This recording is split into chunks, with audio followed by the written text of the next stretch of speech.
लोग कहते हैं भी 10 में 1-2 यादव तो आपको बोलता है। मैं कहता बहुत बड़ी बात है। 20% अगर यादव समाज जनसुराज को वोट दे रहा है तो 3% वोट हुआ। 100% अगर ब्राह्मण वोट देंगे तो 3% वोट होगा।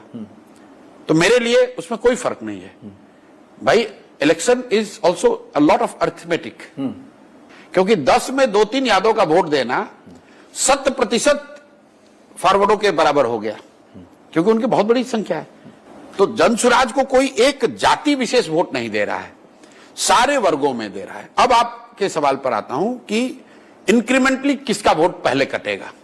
तो सबसे पहला नुकसान होगा छोटे दलों का, जो कि ऑलरेडी आपको दिख रहा है कि उन दलों की करीब करीब उनके कार्यकर्ता, उनके वर्कर सब जनसुराज में आ गए।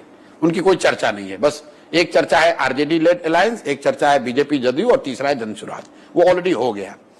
नेक्स्ट जो हिट होगा वो होगा जदयू को। उसके वर्कर, समर्थक, वोटर सबसे बड़ी संख्या में जनसुराज की ओर आएंगे। थोड़ा सा और अगर उफान हुआ और जनसुराज की ताकत बढ़ी तो नेक्स्ट डैमेज होगा भाजपा को बड़ी, क्योंकि वहां पर 2 तरह के लोग आएंगे। एक जो कि भाजपा के यहां के कार्यशैली, यहां के लैक ऑफ लीडरशिप से परेशान है, एंटी इनकम्बेंसी उनके खिलाफ है। दूसरा कुछ उसमें एक ऐसा भी वर्ग है कि ठीक है ऊपर मोदी है, नीचे तो हमको जनसुराज चाहिए, इसलिए सेकंड कटेगा भाजपा का। और जब ये दोनों कटेगा तो तीसरा जो मुसलमान जो यहाँ 30 वर्ष से लालू जी की बंधुआ मजदूरी कर रहा है, वो जब देखेगा कि इतनी बड़ी संख्या में एनडीए के लोग जा रहे हैं तो वो टूटेगा। इसी ऑर्डर में नुकसान होना है, होगा दोनों को नुकसान।